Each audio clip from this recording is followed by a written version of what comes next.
He didn't fight us.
Because I don't Hey, think Chuck, there's any we're real. ready, I think. We've got camera finally.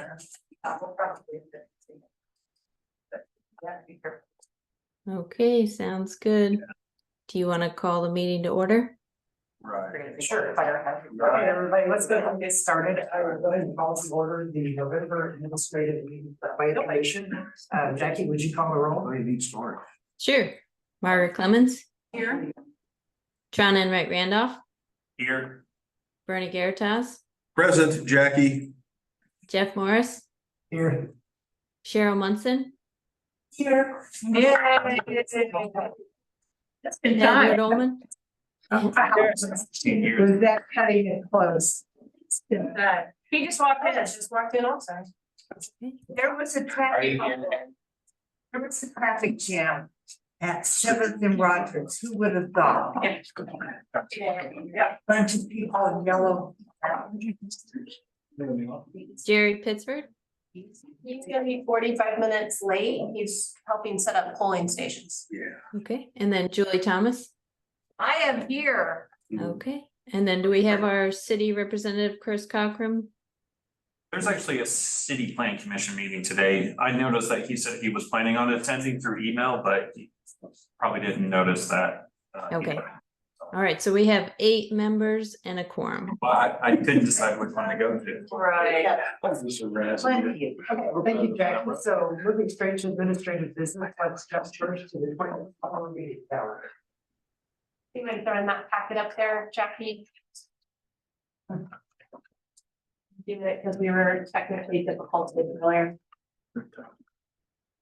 So this is the 2024 meeting schedule. We kind of first have to wait for the holidays to drop and then for the county council to set theirs. And we did some admin meetings, and so here we are. We've already been scheduling meetings into January. I don't think February just yet, but we maybe we did. We've been scheduling, yeah, so plan commission, like the final hearing is getting scheduled out already. Couple of highlights, one, January 16th, sorry, that's an IU Purdue home game, but we've already advertised it, so we're not moving it. And we did, Maybe watching the meeting with one eye and watching the game. or maybe it'll just be a quick meeting. Maybe. July, so maybe not, okay. July 2nd is PC admin meeting. We did not change PC admin for July.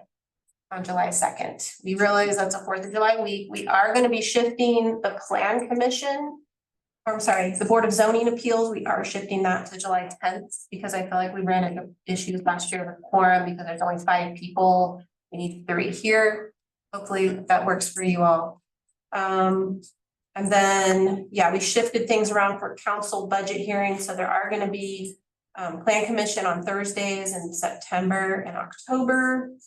We're gonna go ahead and just cancel a PC admin meeting for November because we just couldn't squeeze it in anywhere. Once the council shifts everything for budgets, it just starts to get restrictive. And then Council met people. we need a budget, every budget's important. And then Just let me know when you want it. December, we did our best we could in December as well, so hopefully everyone feels okay with that. I think July 2nd was the one that I thought maybe you might want to consider shifting that or just sort of risk it and maybe think it's a light agenda meeting or. I'd be in favor of risking it, you know, especially with the other committee meetings kind of changing, you know. I think that in general, it probably can fly. I agree. Yeah. Yeah, let's see what happens. I mean, if you do the call out and you don't have enough people present. Okay, yeah, and it's an admin meeting, which is less critical than. Yeah. And we did kind of look at spring break for MCCSC, IU and men's, men and women's basketball games. Good job. There's definitely a few basketball games that are gonna kind of conflict, but, Be watching IU basketball. It's the IU Purdue. That one. okay, Just so is there, I'm not sure. I'd like to move that we approve it. Okay. All right, it's been moved and seconded to approve the 2024 meeting schedule as posted in the packet. A vote in favor is a vote to approve the meeting calendar. Tron Enright Randolph, Yes. Bernie Garitas, Yes. Jeff Morris, Yes. Cheryl Munson, Yes. Edward Ullman, Yes. Dee Owens, yes, Julie Thomas, Yes. Margaret Clemens. yes, Okay, motion carries 8-0. Thank you, Jackie. Moving on to item number 2, SPP 21-3, the Emerald Trace as built and maintenance bond issue. right, so this was a major subdivision, that was approved, and then we actually had to re-adopt it. It's, expiring of. At one, or no, they needed a waiver, for street trees to shift street trees around, for utilities. And as a result, there were 2 conditions of approval that were put in place. But basically what I want to say for this one is like, I'm gonna read it, because Emerald Trace HOA would like to have the county add the Emerald Trace roadways, which are the East Kylie Court and South Amber Drive, into their inventory for sidewalks and stormwater infrastructure. And reason being is because winter's coming and they don't have anyone to plow the roads right now. The developer kind of walked away from this site. So Plan Commission let us cash in their letter of credit, their bond for $90,000.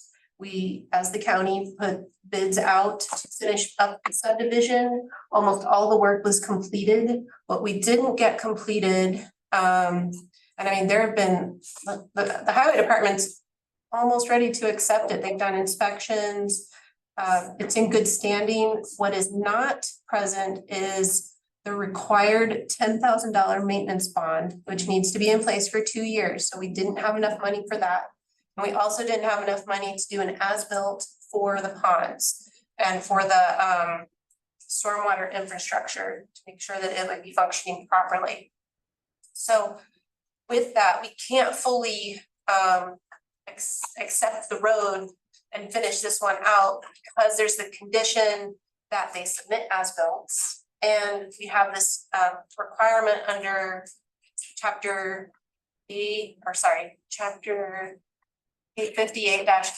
that we have this maintenance bond on file. So we're asking Plan Commission to help direct the planning department in one of 3 ways. So the first is that they could submit a preliminary plat amendment 3 to remove the condition for requiring as-bills. And then you could also waive that 10% maintenance bond, and then this one goes away, we accept the roads, and we just accept the consequences of what might happen by not having, looked at the as-bills and have that bond on file. The second one would be to direct the planning department to discuss with legal regarding obtaining funds from Emerald Trace HOA for the as-built and maintenance bond. So we're looking at asking the HOA to front the $13,000 to $16,000 needed.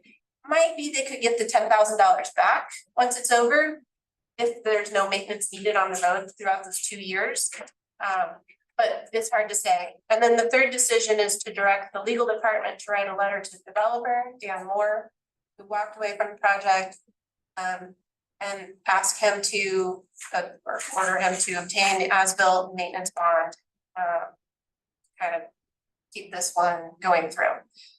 The MS4 coordinator wanted to speak at the PC admin session. I don't see her currently in, but I do see Lisa Ridge, and she might have some input as to how it might enlighten. Kelsey raised her. Oh, we do have Kelsey. Hold on. So Jackie. Kelsey. Hi, this is Kelsey. Let's hear from Kelsey. Hi, this is Kelsey.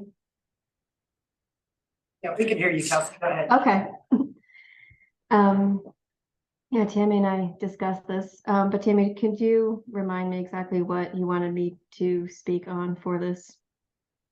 So more of like, what happens if we don't have an as-built for the detention center there for Emerald Trace? Jackie, Yeah. if you want to throw up the plat just for a reminder image of what we're looking at. There's that whole, I forget what lot number it is. I can't read it. Yeah, the common area. Yeah. Yeah, so we had to make changes to basically the berm around the pond because it had roughly half of the design capacity before they did that work. And so he raised it up a couple feet. And so if we could have some spot elevations verifying that, we're going to be re-inspecting this pond every few years as part of our program requirements. So to have something to go by as, things change over the years, to verify that it was built according to the plans. It will run into it again in the future. So it'd be just really useful to have that information now so that future inspections go smoothly. We could Yes. require of the HOA in the future if we have issues, basically. So, Kelsey, yes. any questions or comments? Will you go ahead, Brian? No, go ahead, I Margaret. just wonder what the overall estimated ballpark spitball amount for all the costs associated with the construction companies, Dan Moore's failure to perform. I mean, we were able to cash the $90,000 that was remaining to get almost everything completed with the exception of the as-built, which is about $3,000 to $6,000 estimated to get done, and then the maintenance bond. In my opinion, I don't know if there's anything legally that can be done when builders walk away. Is there anything that can prevent them from performing or being approved in the future from projects when they haven't completed the past? No, there's nothing. Oh, we can mention this event if they ever are on a petition again. Uh, Okay, but I don't, am not in favor of penalizing the homeowners in that area. You know, that's the main thing, but I am very, especially when builders come in and say, we're so hard to work with and everything, well, this is why. This is exactly why. I have a question that goes into that. If we did, I guess, write some language where it says that the developer has walked away, we had to cash in their bond. And we identified that in the ordinance and created a running list, could we put something as far as they need to put an extra like 5 or 10% on the ask? So if we're asking, you know, folks to put up, I don't know what the percentage is, but it equates to 90,000, but if we have identified this as a developer that has walked away before, could we ask them to put up a higher percentage that would then increase that amount? Well, we are limited by statute Right, to performance bonds that are based on engineering estimate plus a reasonable increment related to the cost of installing. So so could we put another incremental cost on there if they have walked away from a development prior? yeah, I don't think so. You don't think so? Okay.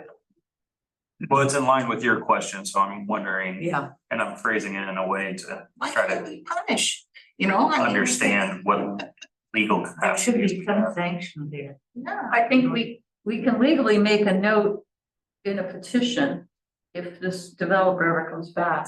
Right, Yeah. if- But that's not a money issue, that's not.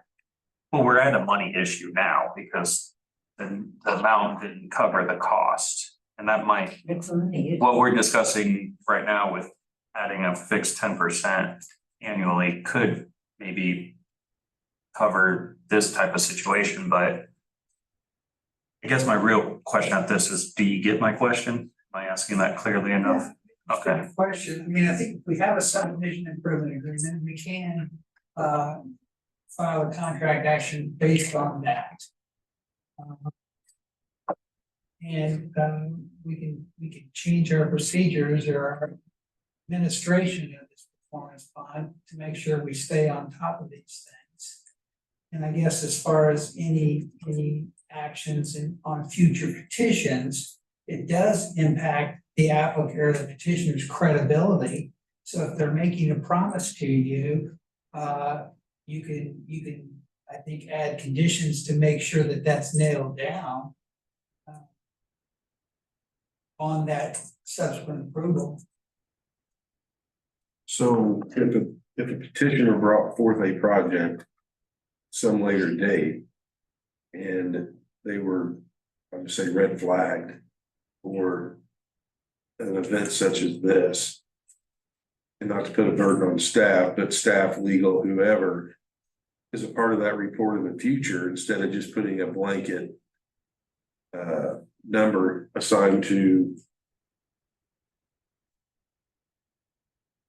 somebody who failed later, they could come up with a dollar amount or a percent amount based on that individual petition that might be specific to the types, the level, and the amount of improvements at the time for that next project. Does that make sense? Yeah, I mean, the statute recently changed a couple of years ago to really limit the county's ability to impose or to administer in the performance bond statute. So it has to be related to an estimated cost plus a reasonable bump up based to cover inflation costs.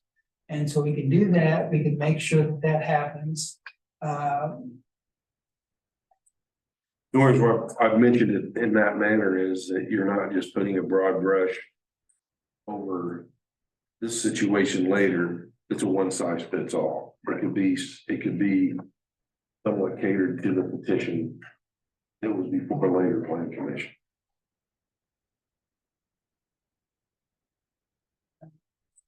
What I'm saying is if at a later date, this individual does a petition, we didn't have something in the ordinance to cover that as just a blanket statement that says this, that we would give staff, the county staff, the ability to look at the specific petition, say, you know, because of these factors, we suggest that we up the surety by another 7.5% or 11% or 4%. I don't think you could, you know. I just don't think you could add that on there Okay. based on past behavior. Under the Okay. statute. Okay. I think you could say, hey, because he did this, we're gonna require a certified check rather than a letter of credit or Okay. something, you know. I think you could do that. Which might induce them to agree to a higher amount. When you could accept that as a commitment. How can we protect the public? And I mean, I think that what we have to do then is force the homeowners association to behave so that they will then relate to the reputation of the builder. And it's on them, and we make it known that the homeowners association is being charged with this because the builder walked away. And they need to tell their friends that not to hire that builder or something. I mean, this is, it's incredible to me that we can't ensure the treasure of our community members who bought a home where they expected these things to be built. It's incredible. Yeah, and it's disappointing when it doesn't happen. And there are certain things we can do, like, you know, after 2 years, call the letter of credit and put the stuff in, whatever, while the amount of the bond is sufficient to cover the cost. If you can stay on top of it that way, increasing the amount, having the, like, if the performance bonds would go for more than 2 years, having a built-in increase in there to reflect current, I mean, so there's things we can do to help protect. But, you know, if a developer goes belly up or declares bankruptcy or does all, you know, there's all kinds of reasons why they might run out of money, there's nothing we can do about that. But I mean, one thing that could be done is that the planning department and our county officials could go to the Home Builders Association and say, this happens. What are you gonna do to, you know, to police your own and set up some kind of capital account and insurance process so that the rest of you home builders aren't gonna be penalized by us. We're gonna make everything a lot tougher for you because of all this failure to perform. I have a question regarding one of the options, which is option 3, which is to send a lawyer. To Mr. Moore. So do you think that's a viable option, Dave? It's worth a shot. Yeah. And if we have a subdivision improvement agreement, we can. And I don't know how old it would be, but contracts are 6 years statute of limitations on those, so I don't know if it's older than that. It might be worth trying that first before we talk about what to do next. I was wondering what the timeline was gonna be, only because I know that one of the concerns is the snow removal this winter. They will, the HOA will have to hire somebody if this doesn't get resolved, you know, if there's a snowfall before we get this resolved. I mean, that can't be that expensive.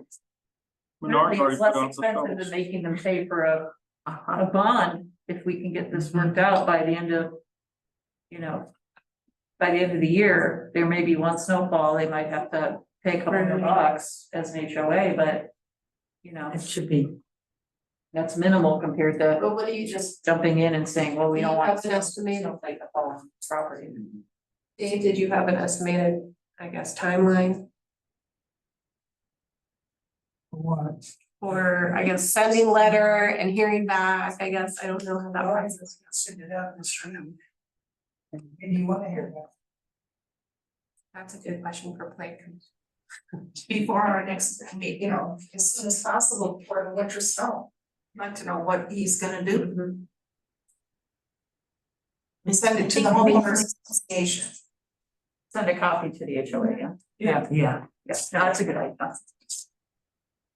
Okay. I believe the highway department's also been in touch with the HOA for Emerald Trace, and there's an agreement by the HOA that they could cover the cost initially.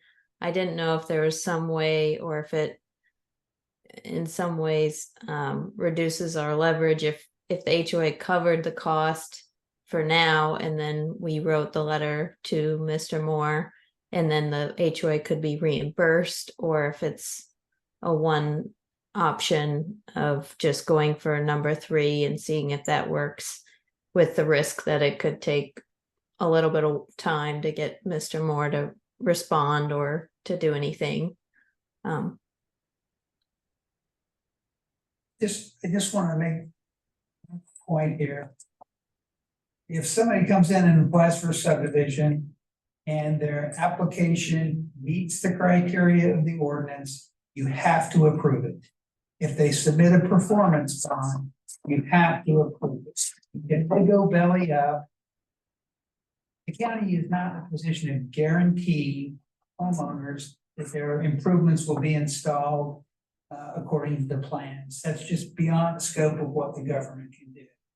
We make a good effort by requiring performance bonds and so forth, and I think there's things we can do to improve that. But the bottom line is we can't guarantee that they'll be done. If developer files for bankruptcy, the county can step in if it wants to pay for it, if it wants to add that, if it wants to expend the funds, it can be done, but it certainly doesn't have to be. And I'm sure that the homeowners expect the county to do that, but that expectation is not based on your duties and powers as a planning commission. Tammy, before you should continue, could you check to see if they play commission? You said they come off camera. Oh, and stuff. Hold on. No, it's still Sorry, it's Kelsey. still Kelsey. Okay, thank you for thank you. So I'm trying to understand maybe what risk the subdivision, the improvements are. So $10,000, is that the minimum maintenance surety that the county requires for 2 years? It's either 10% of what the bond was or minimum, or for $10,000, whatever it is. So at this point, has most of the infrastructure been installed for a significant period of time? Kelsey, can you or Lisa speak to that? As far as the berm up on the retention or the detention pond and the stability of the roadways and things like that, have they been in pretty good shape as far as you folks can tell?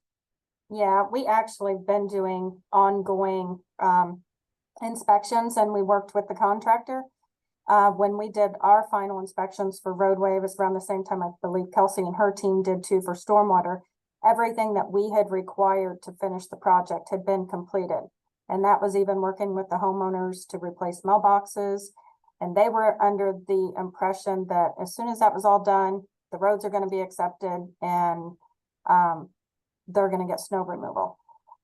We tried for months to get a hold of Mr. Moore. I believe we spoke with somebody that represents him, and then met with the homeowners association many times to get everything completed. But again, we're just kind of at a standstill now, but we are ready to accept the roadways, but we can't. And the 2 years starts after you accept them, and then there's a 10% after that. It's just that 10,000 for the 2 years for the maintenance bond, and then whatever's the cost for the asphalt. After you accept it. Correct. Yeah, okay, so after you accept it, it's 2 years based on the $10,000. Yeah, they keep the $10,000 maintenance bond in effect for 24 months. And then plus the cost for the as-built, but and I get that you could probably go to the HOA and try and get them to post that in the hopes they'd get their 10,000 back, but I'm not sure that they want to cover the cost of as-built too. I'm not sure if that's even been presented. The only thing that I hate about putting it on the HOA is I feel like they're being penalized either way for this scenario. Either they're not gonna get the snow removal and the maintenance that they believe they worked hard towards getting, or they're gonna have to put up a maintenance bond that shouldn't be their requirement, so. I'm all for sending a good letter to Dan Moore if we can try it that way. I just don't feel we'll get any response, but. I'm trying to tie up the discussion here, but the positive thing I see about this. And I'm assuming, Kelsey, you're kind of with Lisa on things look to be performing to standard, and then the homeowners in there shouldn't have an issue with pavement falling out or heavy erosion over from the detention ponds breaching, or things you can't put a crystal ball on, but at least from what you've inspected, it doesn't seem like there are a lot of problems out there. So, I mean, in my mind, it would go unless the county can write something that would waive the requirement without going through a preliminary plat amendment. Is that considered? Can that be done without doing a preliminary plat amendment? It was a condition of approval during the street tree waiver here, like. Okay. Tree waiver. Understand how people don't keep their word, you know, I just can't understand it. Yeah, I agree. It feels like starting with the HOA doesn't feel like the right approach. It feels like we should at least try to reach out to Dan Moore and get her to try this. But let the HOA know, I love that idea of copying. Right. More discussion, or is anybody willing to make a motion on one of the three?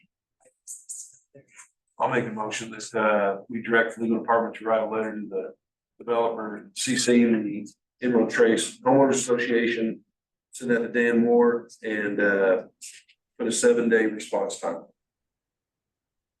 7 calendar days. I second that. Jackie, we have a motion and a second. Could you call a roll for us? Okay, the motion is to direct the legal department and the planning department to write a letter to the developer, Dan Moore, in order to obtain funds for as-built and a maintenance bond with a response time of 7 days from receipt. A vote in favor is a vote to approve. Bernie Garitas, Yes. Jeff Morris, Yes. Cheryl Munson, Yes. Edward Ullman, Yes. Dee Owens, Yes. Julie Thomas, Yes. Margaret Clements, Yes. Tron Enright Randolph. Yes. Okay, motion carries 8-0. Jackie, moving on to item number 3, the planning presentation to the county council for 2024 budget. Sorry. I know this might be a little out of order, but Jackie, did you forget to for sure get DG's comment in there about making sure that the HOA is CC'd on that letter? Yes, I will make sure the HOA is CC'd on that I letter. don't recall you reverberated once. Okay, thank you, Edward. Okay, I think you on the agenda, Jackie. Yes, so I actually might skip around and move to the presentation I have about bonds, if you wouldn't mind, just because it's a good segue from this conversation. And so I think that's item number 5 on our agenda. Is that okay if I move to that item next instead? Or sorry, We're getting number head 4. shaking, yes. Okay, number 4, yes. Okay, all right, let me pull that up. And it's this was a request by one of the Plan Commission members just to talk about the status of our subdivision bonds. And we've been working with the Highway Department as well in regards to this issue. And happy to have this be a collaborative discussion. Ask me any questions as we go along. This is a presentation that was adapted from a 2017 presentation from our prior Assistant Director, Jason Aiken, with some updates that I made. Okay, so I'm going to just give like a quick overview of what all the terms mean. What do we talk about? Financial guarantees, aka bonds. What do we mean? So there's 3 types of subdivisions that may come with financial guarantees. Major subdivisions, which are your 5 or more lots subdivisions. minor subdivisions or sliding scale subdivisions. Minors and sliding scales have 4 or less lots, and they are typically done on septic systems. So minors and sliding scales you'll most likely see in rural areas. Major subdivisions are going to be constrained to more urban areas that have access to sewer and other infrastructure. Do you have a Okay, so- presentation we're supposed to be viewing? You mentioned Yes. something along Sorry. the I lines of was just getting science. ready to ask that. I started reading. my Thanks. Digital hand. Yeah. Can you see it Key now? terms, there we go. Key terms, okay, let me just make sure it's. So, yeah, just went over the overview of the 3 subdivision types, and then some key terms that we've been already discussing and talking about a lot that you've been seeing on our agendas. One is called a subdivision improvement agreement, which is just the list of required improvements to be installed by the developer prior to final platting. Financial guarantee, which is sometimes termed performance bond or bond, is the amount of funds taken in for the required improvements not implemented or installed at the time of final platting. So that time between the Plan Commission voting to approve a subdivision and the time that the Plan Commission president comes in and actually physically signs the Mylar plat, that's the time period we're talking about between when the subdivision improvement agreement could be enacted and implemented versus they don't want to do any more improvements. They want to go ahead and send us a financial guarantee for the rest of the improvements at what they would cost today, and go ahead and record the plat to sell off the lots and begin pulling permits. We talk a lot about county inventory or taking things into the county inventory, and that's when after all the improvements have been installed, the developer applies for the improvements to be taken into the county inventory. That's a process that's handled by the highway department, and it goes through the commissioners. And that's after inspection to make sure that everything is up to code and that it meets all of the requirements. And then finally, we talk about a maintenance bond. So after it's in the county inventory, there's a 2-year maintenance bond. And the purpose of this is so that if there's any installation of improvements that are damaged in that 2-year time period, let's say a pothole is created or sidewalks become cracked, we have that money left over so that we can go ahead and utilize that within that 2-year period. And that doesn't go back to the developer, it just becomes part of the development. So that's the purpose of those different terms, and that's the why we keep talking about those. So the AK financial guarantees, AK bonds. So many subdivisions have required improvements. So that, and most of the time, the developer opts to record the subdivision before putting in any of the develop or any of the required improvements. That may be because they want to sell off the lots to create the income to put in the improvements. That may be because things like sidewalks and street trees are conflicting with the ability to build homes in many cases. They're in the way, so they wait until the very end to do those items. But we're seeing varied level of installation of improvements before final platting. And as Dave mentioned, there's a state statute that really prohibits us from setting some sort of standard of saying you cannot final plat and record your subdivision until X, Y, and Z have been installed across the board. So we're really at the state statute limits us and what we're able to do. So when I talk about public improvements, this means road construction, base coat, final coat, sidewalks, stormwater infrastructure. That could be detention ponds, culverts, associated ditching, street trees, anything that would be considered improvements that the county may have to install if the developer walks away. So that's the amount that's being guaranteed, or the bond amount. So that's sort of a high level. I do have some photos that were taken for this presentation back in 2017 to kind of get the point across. There were some homes built without, we weren't able to, this is a bad picture of track out, but there's reasons why we hold that funding amount so that people do not have to have situations in which, the developer walks away and things are not finished. But as Dave mentioned, there's a lot of difficulty in that, especially if they opt to build the homes first. And if in our case, we have a recession in that time period, and it slows down the development of those lots.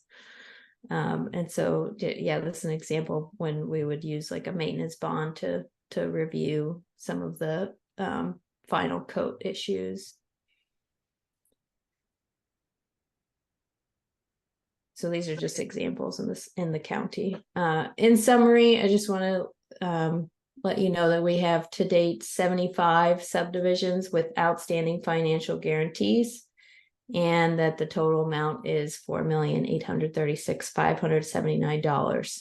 So this is not a problem unique to Emerald Trace. We have been trying to get a handle on some of these. You've been seeing SIAs on the agenda for people that have been asking for reductions or releases. We've been trying to make sure that recent financial guarantees stay up to date. Here's a just image of where these subdivisions are in the county. The left side is a zoomed out version. The right side is more zoomed in. And so, Can I ask a quick question? absolutely, Sorry. yeah. So what do you mean by outstanding in the previous slide? So this is the amount of financial guarantees that the county has either in a budget line or a letter of credit that is with the county for subdivisions that are still ongoing.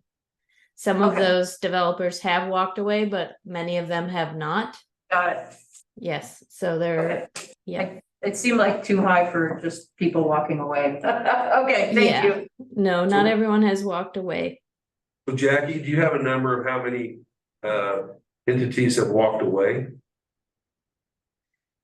That's 75.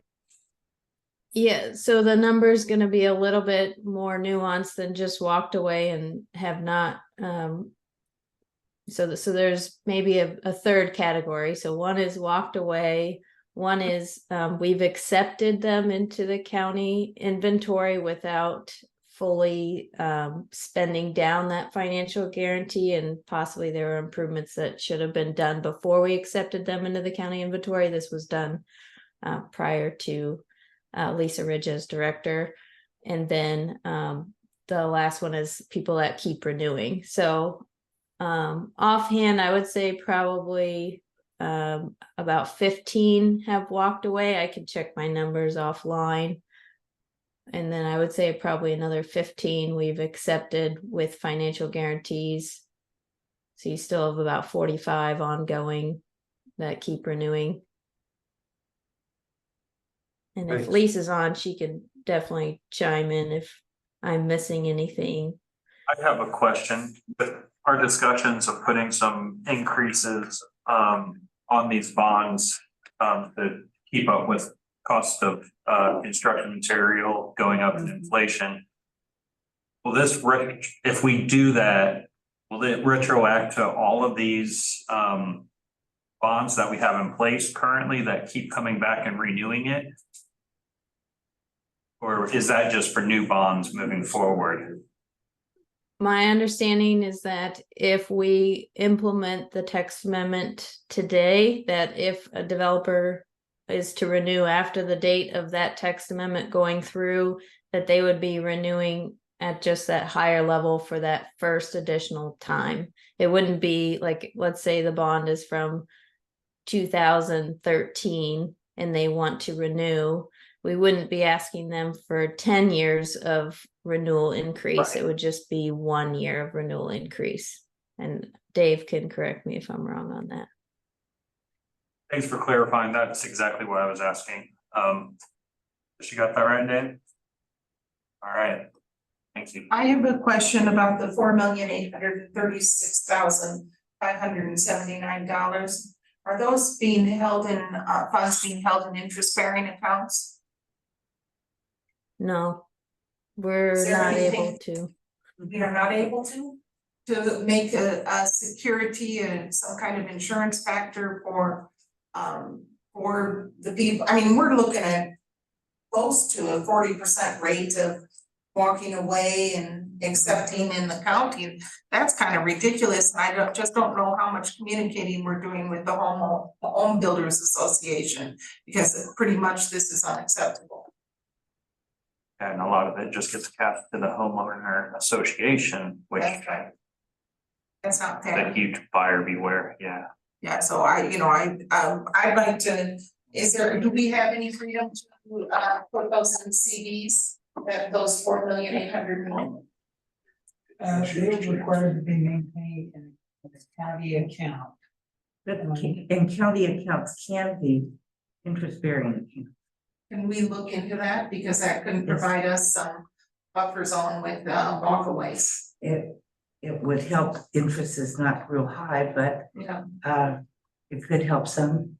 no, But as far as I understand, most county funds are in interest bearing good. accounts. I don't know if there's any state statute about where that money needs to be held. Yeah. Because you wouldn't be able to put it in a CD, for example, because that Yeah. shields the money from access, so. I don't know, that's a question of Dave, so. Yeah. Today's question. We do that at the water board. We roll over our assets in different CD investments. We look for the best rate. We do that in the county, but Yeah. but there are some funds I'm not sure you can Yeah. put into certain accounts. Okay, It's a state statute issue. sure. Sure. But Yeah. any communication going on with the Home Builders Association on this, like they want less regulation and we'd like to protect the homeowners. Are we having a dialogue or not? So, with these number of subdivisions, Margaret, I think that a number of the developers, you may see repeating names, but I don't know that so oftentimes the developer is different than the builder. And so I don't know if there's been any correspondence with some of the builders other than when push comes to shove and there's an issue and they can't get permits, then they become more involved in this discussion. But it is something that we want to get a text amendment moving to require some sort of increased amount for renewal. You know, there's no perfect solution here. As Dave mentioned, we could be really on top of it and within 2 years try to cash all of these projects out. It does put quite a I'd say just a lot of effort from the county employees to see what's left and to finish out a subdivision that's still ongoing. It can be a little bit it can be a little difficult, especially if there's still homes being built and we use the money too soon and then there's damages to the roads, and then it can't be accepted. So I think there's better solutions than what we have in place. And I want to talk through that with the ordinance review committee. We've taken a text amendment one time, but I wanted to make everyone aware on the plan commission that this is something that is, you know, an issue that we need to fix moving forward, and where we welcome any feedback and any ideas that you have. While I agree that I don't want HOAs to have the burden, I also don't think county taxpayers should be paying for what developers have not completed. And so I look forward to continuing this conversation about changing our ordinance. Sounds good. That was really informative. Thank you. Be able to share those slides? Or I was trying to snap them on the way, but I missed the last 4 of them. Sure. Yes, I can put those, maybe add them to the packet and then share the packet again. Great. Be awesome, thank you. Jackie, are you moving into the budget presentation now? Yeah, that can be pretty quick. Many of you This is are already- aware.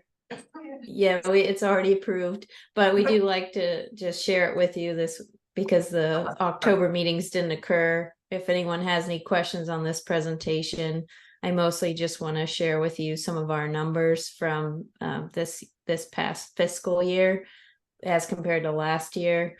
So in terms of our petitions, which are items that our planners deal with, we are looking at a total of $91,772.90 that has come in from those fees. And then in terms of building permits or improvement location permits, what the planning department issues to go along with building permits, we had a total of $42,400.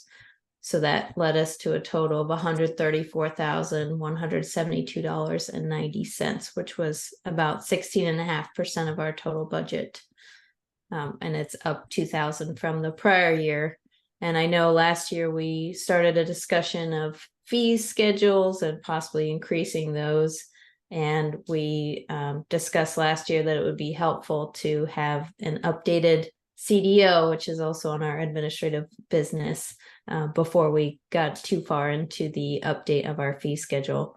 But I just wanted to bring that to your attention and ask if you have any questions, and also thank our council representative Sharon Munson for her helpfulness with the planning budget and also the COLA for our employees. Yeah, for the record too, Jerry Pittsburgh just joined our meeting, so any questions for Jack, you know, so on one side. Thanks for the update. Sure. Moving on to item number 5 on the list, and I think it's yours, BAR-23-40. Fund request for various food capital authority.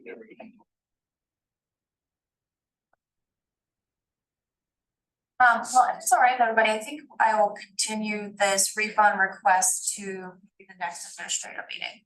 Okay.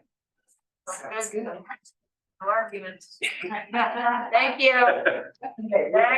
Moving on to item 6, follow-up meeting scheduled for the BCC following the CDO listing sessions. Yes. Let me pull that up.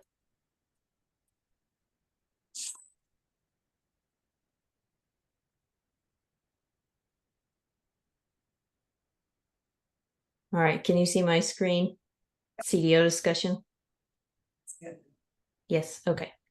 So I just wanted to briefly bring this up as just a summarizing of our county development ordinance listening sessions. There were some action items.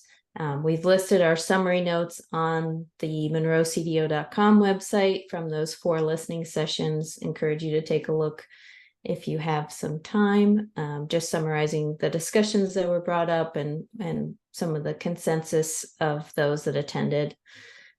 So a few action items. The August 29th listening session, the Plan Commission members that were available expressed an interest in meeting with the BEDC in regards to a discussion about employers moving towards Monroe County and whether our use table is exhaustive enough of a list for employers to want to locate in the county. And so planning is trying to schedule something at a public meeting, possibly one that we already have scheduled with you all, because a quorum will be required, and it will have to be an open door meeting if there is a quorum of the Plan Commission. So would December 5th work for inviting the BEDC to come and speak during an administrative item? Is this going to be a presentation by the BEDC, or is it just going to be an open conversation? I think that the format is open for us to communicate to them. I'm guessing they would have something maybe prepared ahead of time that could be shared, but I'm not sure. Who else are we offering this opportunity to? This was a discussion at the listening session. One of the Plan Commission members had the idea that we would follow up with BEDC, but this is why I put it on tonight's discussion. So if you do not want to schedule that, or you don't think it's appropriate, we can communicate that as well. That's fine.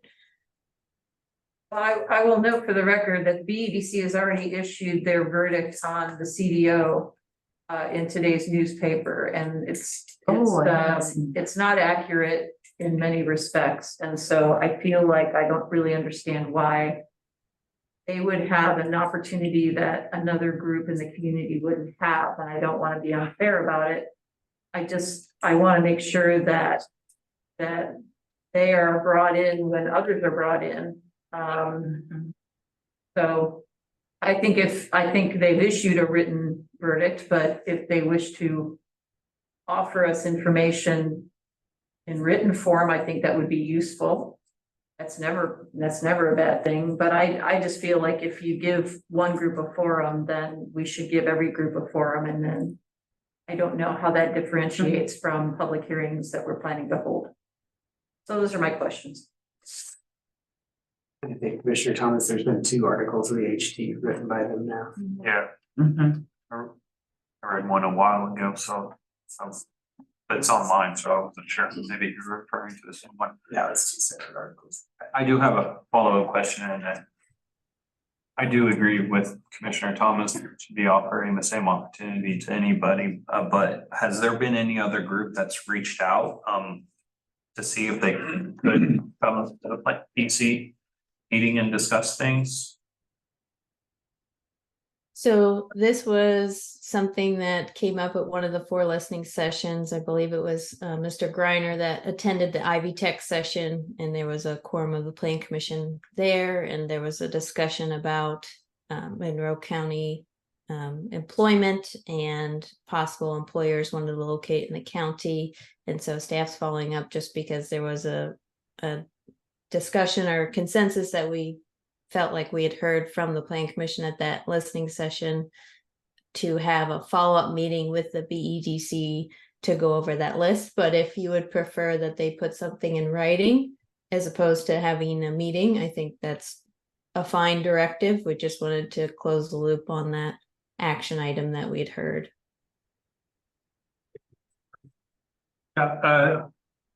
My recollection is that BEDC brought up some questions about employment opportunities in the county and difficulty in employers looking to locate in Monroe County. And I think the question was, who are they? What are they looking for? What are we lacking? And it seemed that the BEDC actually had information that might have been relevant to what we were trying to do. In that same conversation, I think out of that, if you're going to have a conversation with the BEDC about employment opportunities, the Ellisville Planning Department or Planning Commission should be part of that conversation too, because they're sitting on significantly the largest employment opportunities in the county. Everything west of Ellisville is going to be incorporated into the town of Ellisville. It's simple as that, because they've made it easy. And if the county wishes to be a participant in attracting employers, maybe the county's not interested in employment districts. Maybe it should be left to urban government and not county government. But if the county has any interest in having employment zone, that's a conversation that needs to be had. That's all I need to say. Thank you. I think the first meeting we had at the library in Monroe, the new library over on Falcon Rogers, I was very happy that Mr. Griner came to the meeting.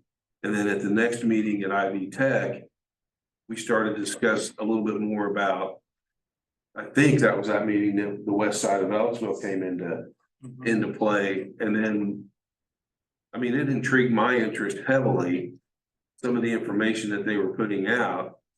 And that maybe I instigated having to sit down with the BDC, and I willingly accept that, because I think that's what we need to understand. And they did show up at almost all the meetings. Maybe did they show up at all of them or almost all of them? There was a representative. Yeah, so I mean, I'm in favor of it, and December 5th works for me. And if it's something that is Julie says, to put something in writing first, there's a little bit of time that might also be helpful, because then we could look good and maybe have some questions to prepare them for, and then and maybe they hold a separate meeting, I guess, if the planning commission's not interested in having something like that. I think we've got Margaret, and then are you wanting to see Edward? And then Commissioner? I can go first. I can go first. I think kind of bouncing off of what Bernie just said. I had, after his presentation at the Ivy Tech, I just had questions on, I think there was some statements made that, I forget the gentleman's name now.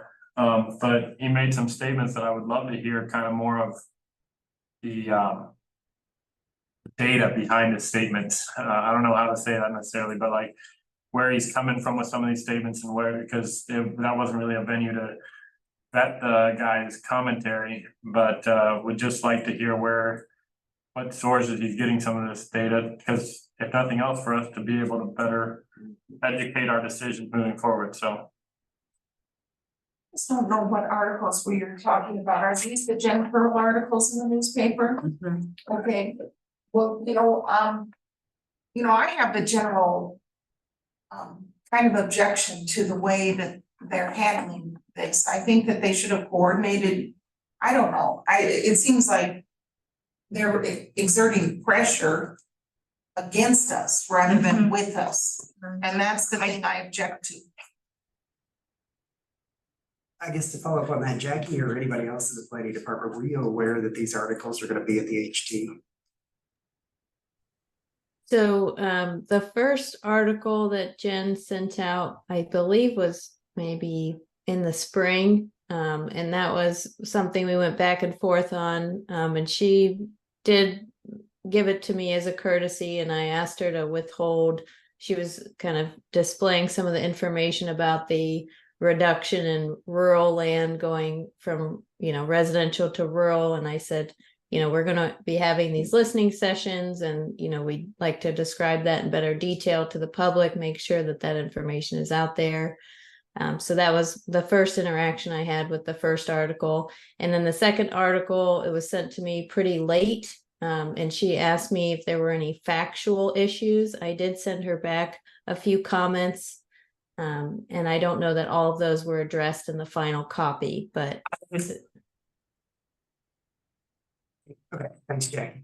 And if there, so it sounds like for the first item with the BDC, maybe it would be best to ask for a turnaround maybe a bit sooner regarding a copy of what they would like to discuss with the Plan Commission, and then we can hold off and see if there are questions based on the information you provide. They may just give you the information that you're seeking without a physical meeting with you all. Is that amenable? Cheryl had a comment. Yeah, we had a couple of your comments, I think you were doing. There are people I want to hear from, and again, how does this differentiate from public hearings? And at what point should we hear from folks? I think we need to be more deliberative. I think we need to set the tone, and I think we need to set the agenda rather than outside groups doing so. I don't know why nobody's talking about the chamber. I don't know why nobody's talking to farmers, especially organic farmers. I don't know why we're not talking to the Environmental Commission and getting their feedback on this. I don't understand why all out of all of these special interest groups, it's home builders and BEDC. Yes. Because they're the loudest voice in the room. So my question is, how is this different from public hearing? And who else are we going to hear from, and how are we going to facilitate it so that it is done in a way that doesn't continue to amplify voices that are already powerful and allows the space for voices that have not been heard yet? Just to answer a quick question for Julie, is that okay, Cheryl? My reason for the question, Julie, was because there were, just like Edward said, he hit it perfectly. There were statements and observations that the BEDC made during the meeting that I wanted to follow up on with them. that was where I was coming from, because I thought some of the points that they brought up were intriguing, and then we went over to the next meeting and we started to talk about how all this development was funneling over to the west side of Ellisville, still in the Monroe County, right? And then my question started to become, how is State Route 46 gonna handle it? People through Ellisville, how are they gonna handle that? So to me, that was the catalyst for me asking the question. So plain and simple. So to answer your question from my perspective, because I think I asked a lot of those questions during the meetings. That's where I was coming from. So thank you for the indulgence. Sorry, Cheryl. Thank you. That's fine. Okay, I was interested in learning, to what extent, the information provided by Jackie was not, incorporated into the final version of, the BEDC, HT article. And that's bothersome to me when, they do seek, information and then refuse to, incorporate that information. I think that's a real disservice to the readership. So, can we have information from you, Jackie, on that, please? Sure, I can, and this was. To share with all. Yeah, I'd be happy to. I didn't have a chance to today look over the differences. So I will make sure that I share that with you all.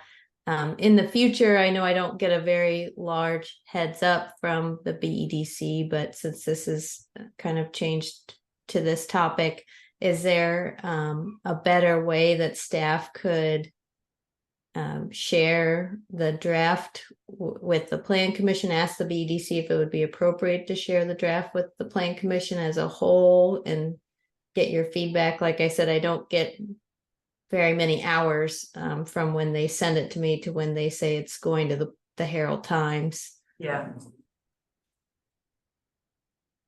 I think that goes back to what Commissioner Thomas was saying though about, we have to be in control of this. So if we don't have enough time to review, I'm sure we'll do about that, and then state our concern that it's not ready for publication yet. So, yeah, I don't understand why they get to be calling the timeline on this. Yep. Exactly my point. How many members of the BEDC we are, Well, right? the county definitely is. Well, then what the heck are they doing? I Well- mean, that's really kind of annoying that they're out there getting ahead of our skis. So I will mention I like that. Sorry. So at the listening session, staff had presented a deadline of October 31st at those meetings for feedback. And because we didn't have October Plan Commission meetings, we went ahead and extended that date to November 17th. That is on our monroecdo.com website, and that was something that I have in the presentation for tonight.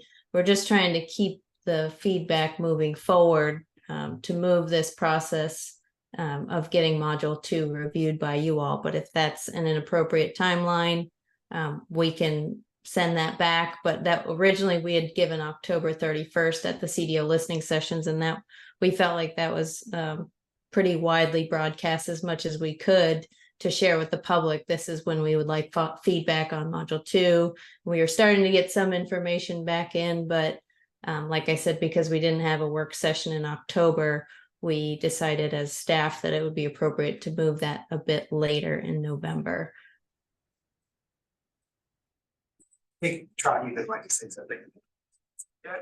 Yeah, I mean, I feel like from the listening sessions, we had a lot of back and forth. There was like some open-ended comments, and replies where, I'm kind of curious if they wanted to expand on some of their answers. I know that, some of what they left us with is, there could be interesting areas that we could zone, focusing on railroads, airports, I-69, highway areas. I know that the west side of the county, kind of towards Ellisville, has been discussed. I also think Jerry has an excellent point that we're going to continue to see a lot of voluntary annexation I almost feel like we are somewhat calling the shots because we kind of were the ones that, and Bernie, I don't think you're the only one that kind of really were like, well, let's get a better sense of what they're talking about. They keep proposing this idea of different zones that could really facilitate this type of business growth. I'm happy that we followed up. We put on a number of different listening sessions and we didn't have too many members of the public show up. Anyone could have came, any other existing stakeholder could have showed up and they talked and showed up, and that shows that they're vested and they're even willing to come and speak with us more. I do think we could get information ahead of time, review it. I also think that we might have some pointed questions that we could kind of put into writing to give them the time to actually address those questions. But, you know, I would offer the opportunity for any group, especially associated with our community that we're a member of as the county, to come in and speak. So I'm completely in favor of this. If we need to figure out some of the logistics, we can do that. We don't need to leave it open-ended for them, or honestly, I'd love to hear what they have to say. And, you know, there are a lot of people out there that try to kind of leverage their interests, but again, you know, I'd like to hear that side of it as well. Doesn't mean that's gonna sway me by any means. And so I see this whole thing precipitating in a different way where we kind of let it and now they're willing to come and continue to speak and have that discussion, which I'm very interested in having. They will want more than one. And I'm asking how we are going to ensure that other voices are heard. Well, I don't think anybody, you know, and I don't see any problem with sending questions to the EDC and asking them to respond in writing, to explain ideas. That's great. Again, is this a public hearing? Is this something where others can respond to them? Who else do we want to hear from? We need to be very thoughtful about this. It's not just about, hey, they offered, let's have them. They said something kind of obscure and a little enigmatic, so let's get them in to explain it. No, who else do we want to hear from? I think that's the question, and nobody is addressing it. And I think we need to address it. I don't think we just say, hey, they offered to come. Let's do it. Cheryl was next and then Carrie. Okay, so I agree with Julie. I think we will all benefit from a broader conversation with the groups who we could specifically invite to participate in some discussion, some presentation of their review, etc., and their statement of their questions to us. And but if they don't respond, they don't respond. And I too would like to see both the organic farmers and the traditional farmer speak. They both have organizations that can represent them. And it shouldn't just be about the builders. It almost sounds like we're talking about a new type of listening session, but it's organizationally organizationally based. Yeah, no, I'm fully in support of that. I think that's a great idea. Am I next? Yeah. Okay. We had public hearings, BED showed up at several of them. No other interest groups showed up consistently. They did. Maybe Ag didn't show up because so much of the county is zoned Ag Rural Reserve right now. Yeah. They're not feeling the pressure. They don't. You know, but people who want to build single family residences are feeling the pressure. Exactly. I was listening to Dave Glasscott on the radio this evening, between going from work to Jackson Creek for the setup. And Brenner is on there. What do you always hear from Chamber of Commerce? Anytime somebody talks, it eventually always comes down to we have a shortage of single family housing. We need to address single family housing. And whether that's an issue or not remains to be seen. My other real big concern is, and this is a very generalized statement. There are 3 different planning organizations in this county that have their own zoning ordinances. And we've never had a conversation of all 3 of those planning agencies together to discuss zoning and how our zonings interact with one another and where our zoning territories abut one another. It's never been a conversation except once in all the time I've been. We had that conversation just with the city. Is that the one you're talking about? Yeah, years ago. Yep, I was there. So I don't know. Yeah, well, would you say you? It turned out not to be helpful, but then. Right, but I just, well, and It was awful too, but it, you know, I it was awful. I find that seems incredibly lacking. That we're not having a conversation with Ellisville when we see so much property being taken into their jurisdiction of planning. You know, that there ought to be some signal there that about what we're doing, what they're doing, and you know, are we moving forward where the city of Bloomington's gonna keep expanding and the town of Ellisville's gonna be expanding, and we're gonna become an agro reserve planning organization. That's about all that's left. Thanks. I think, just Cheryl, in regards to your comment about inviting these organizations, the only, you know, I'm fine with doing another listening session if we really want to do it, but I guess there was never anything that said with the 4 we did that said that these organizations couldn't show up. And only one of them, at least I wasn't at all of them. But there was, you know, this group's the only ones that showed up. I mean, there wasn't an art.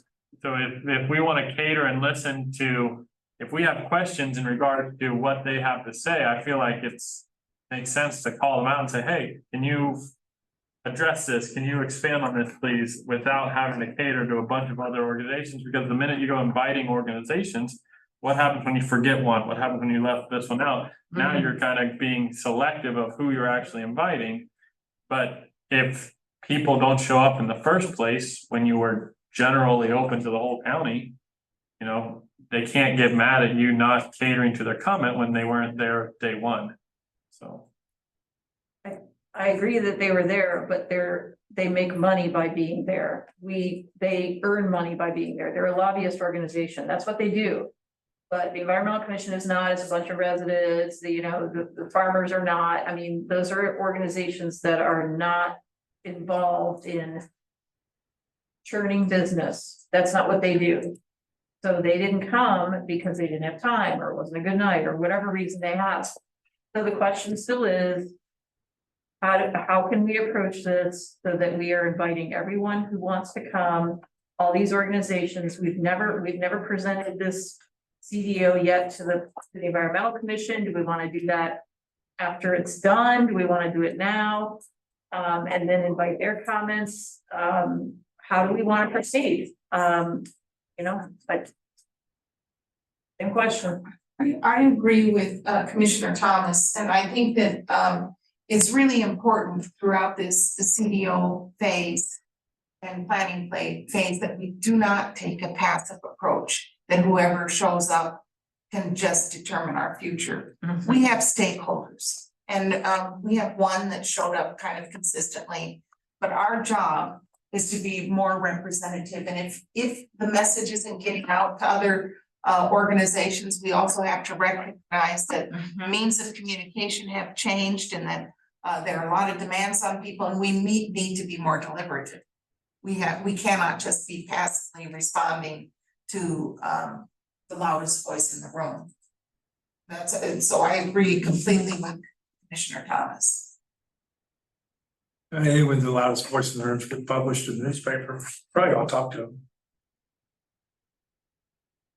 Well, we will. Not that a lot of people.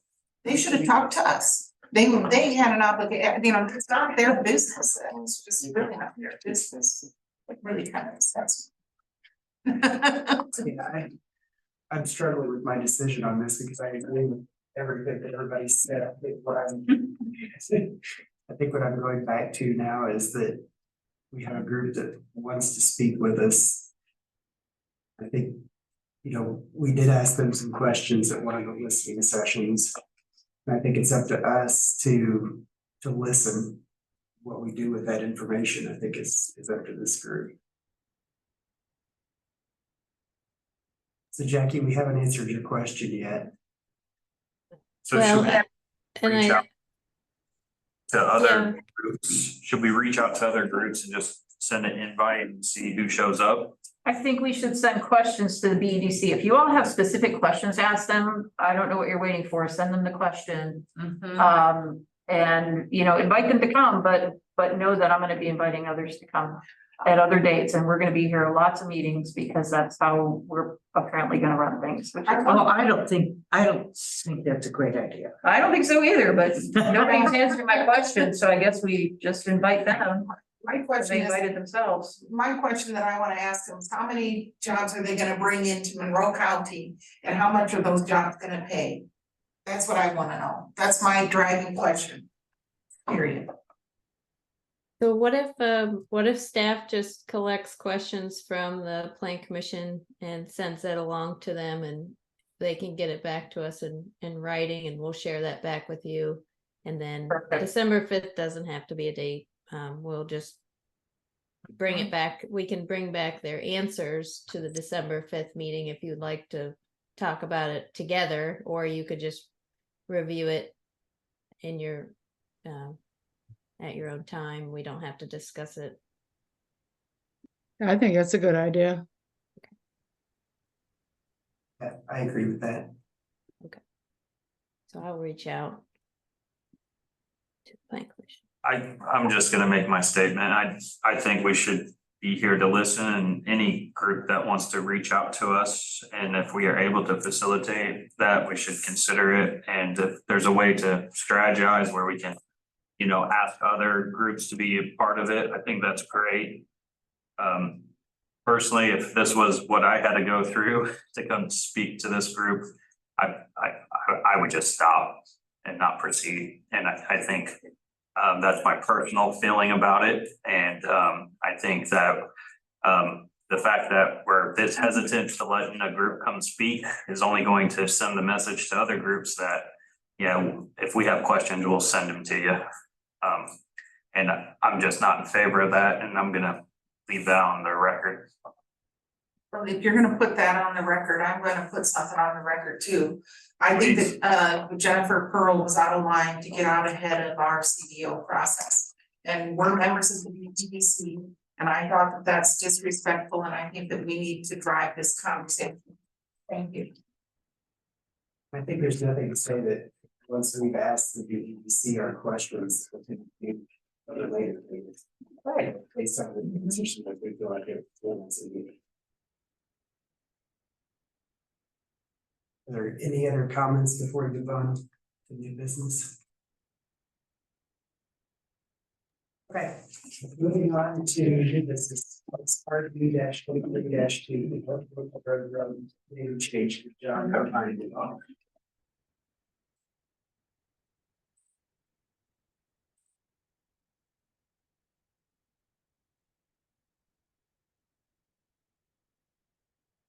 There we go.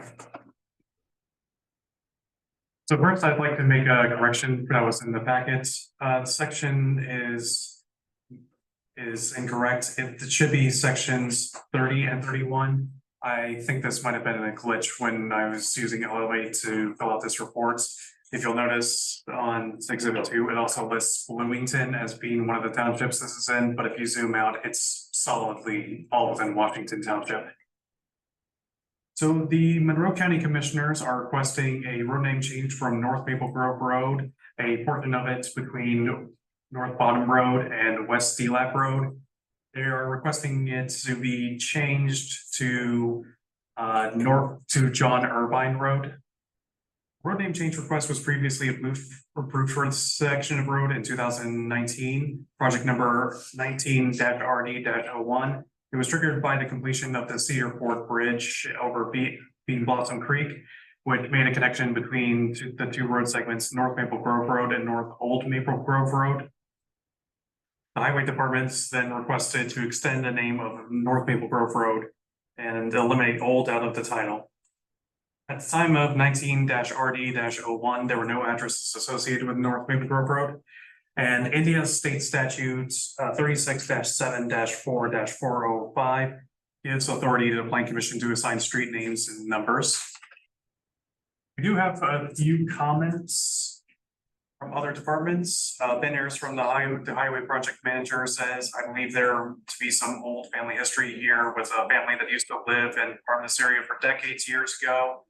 I cannot remember the last name for sure, but I believe it to be Ford. They were either grandparents or great grandparents of Larry Stanger, who still lives on the area of West Maple Grove Road. I remember Larry telling this a while back. Might be worth looking into, unquote. And as for addressing, there should be no addresses that change. I would like to clarify that while Exhibit 2 of this petition does show the address point of 7450 North Maple Grove Road, look into the road range for North Maple Grove Road shows that it does not gain, heavily supports that that lot does not gain access off of the portion where the road name proposal is being made.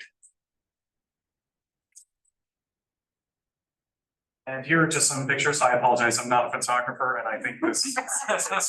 You need a clean windshield. It's not that, it's that the camera is focused on the dashboard. Yeah, I know. Yeah. It's a beautiful road, we all know. Claim it on the window. You don't. I blame it on the window. It doesn't go through the civil township of Bloomington at all, because the civil township does meander like that, and that little segment could actually be in the civil township, but it's not in the PLSS township of Bloomington, so I'm not sure if that matters as far as doing any official name change or not. Okay, so it's complicated there a little bit, and especially when you're going civil to the PLSS. I see. If you look on page 29, you can see where the line is. No, I know, I was just hoping that didn't cause any extra work for you to do this. I will say, occasionally when I read the ordinance, two voices sometimes pop up in my head, Mr. Martin's and John Irvine's. I literally can hear their voices because I sat there and watched every meeting when they were drafting some of these ordinances. Richard Martins and John Irvine are like the two I can still hear. Outside of that, I don't personally have a thought on renaming this, except for how did this precipitate? The county commissioners, my understanding is that they reached out to Lisa Ridge at the highway department, who then passed it on to us. Yes. That should be reflected in the petition letter, which is actually the email that Lisa Ridge sent us. I skimmed through that part. Any other questions for Daniel? I guess mine's more for Lisa, if she has any additional comments. Is this seems good for highway? I think our main concern would have been if there was any address impacts in the area, and planning has stated that there's not. We always, of course, E911 looks at it for duplication, but if you're just changing this small piece, as highway is concerned, we don't have any issues with it. Thank you. Not a question, I just want, maybe it is a question. I don't know what our history is with naming roads for people. I'm typically not a fan of that, especially living people. Just want that said. I don't know how many roads are named for people in the county, and what reasons we would use to give tribute to somebody by naming a road for them, but you know, the long march of history doesn't always look favorably on that. I agree, Mr. Pittsburgh. Any other questions or comments? As you all know, I'm the newest one here in Bloomington, but I have no clue who the Zerman guy is. just to be frank. That's right. That's a Yeah. good point. I think we should have some. Not too long ago, we had a meeting where the Historical Society came in to ask about changing a name. Was it Hunter Valley? Yeah. And, you know, the importance of, and it was alluded to there by, I think, Ben's comment about, you know, farmers in the region and, you know, there, I know for a fact that there's farms up there that have been farming their estates since Monroe County was Monroe County first formed. So, you know, it'd be kind of, I don't, you know, again, I don't want to be rude to Mr. Urban, because I know who he is, but I think it would also be respectful if you're gonna name it after a name. What about the farmer that has owned the land in that immediate area for hundreds of years? So. At the end of the day, I don't live on that road, so it doesn't really impact me. Yeah, think- could I jump in? Yeah, sorry, I didn't see your hand raised, Dee. Yeah, it's all right. It hadn't been up that long. John Irvine was the former county commissioner. He did a lot of stuff in the county 20 or so years ago, just to address that discussion. I think having something that, like a bio or something would be helpful, and I'm curious if it seems like there's it's opinions in here. Does this merit another discussion? And if so, should we just put it back on the admin so we don't take up too much time at the regular session? Is there any need to rush this through? Again, I stayed in my position. I don't really have one in this case, but I do think those were some really interesting points to bring up. So, Just as a humorous note, Dee, I think you're off about 20 years. This is more like 40 years ago that he was on the commissioners. It's been a good little bit. Time goes a lot faster than what we realized. Seems like only 20 years. It's probably closer to 40. Does anyone else feel like we should delay this? I would hate to balloon a conversation at our regular meeting, but I don't know. I think it would be helpful if we could read a few sentences about it. Well, that will be the plan, but Right, but we don't. Okay, Do you need to know that? Then you- I don't think we should. so just keep it on the regular, okay. But with the expectation that when this comes forward, there will be a statement about Mr. Irvine's. I think ask John to show up, he'd probably come to the podium and say a couple nice words about his support. Give him a podium and he could be there for. Oh, yeah, that's right, we're trying to keep this efficient, never mind.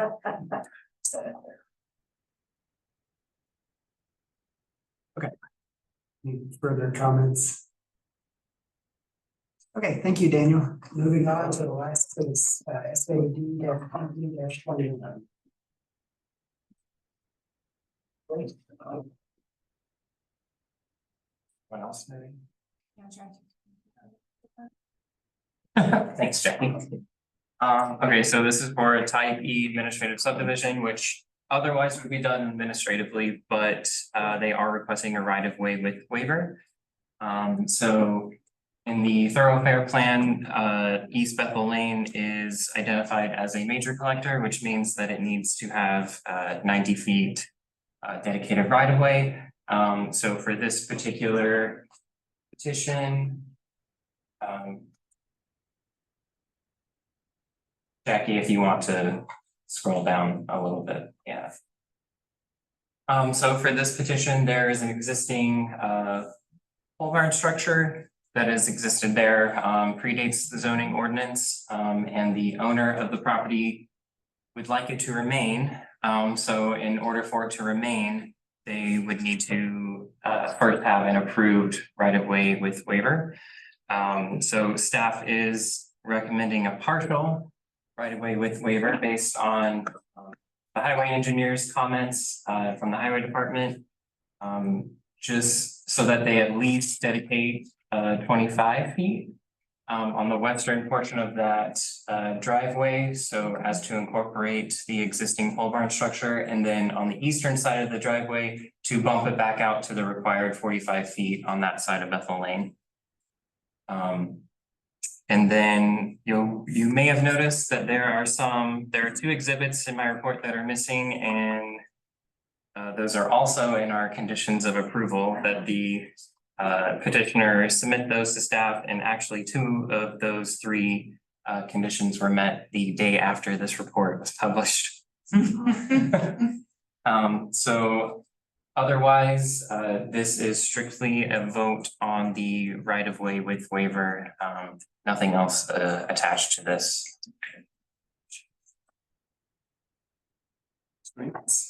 About it, unless anyone has any questions. Cheryl? So, I have no question about the right of way width and the waiver. But I do question if the photograph you show in photo 1 is what you're referring to as a pole barn. It is a classic historic Appalachian style traditional barn and not a pole barn. Not a full one. It's So, huh? It's contributing and chart database. Yeah. And so I'm very glad that it is staying in place.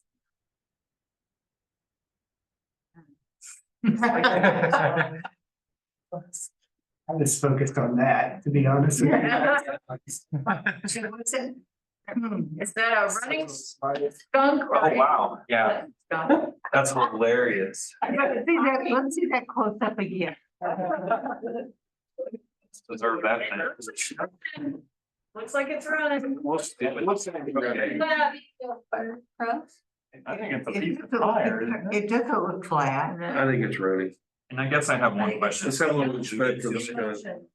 The highway is completely okay with this. They're okay with the right of way with waiver, so long as they at least dedicate 25 feet on the western side of that right of way. Is this something we can vote on today, or does this need to go to regular meeting?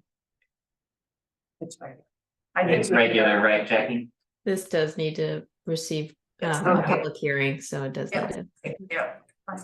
Okay. Any other questions for Sean? Thank you. Jackie, you have any reports for us tonight? No reports. If there's anything that we can do to help move the CDO along, or if we want to have any further meetings to discuss, timelines, things like that, let us know. I know getting a quorum can be difficult some months. But we appreciate your time working with us on that, and let us know if we can do anything. Briefly. Can't be believing. One thing I had, tonight's conversation, in my mind, is exactly what these administrative meetings are supposed to be about. In a big portion of where we can exchange our thoughts and not be focused on just petition. Yeah, no, So I think it's very positive in that regard. So anyway. Do we have a motion for adjournment? Motion. so move, Tammy says yeah. Just. Thank you. Ours. Yeah. Yeah. Bye-bye. And. Corner of my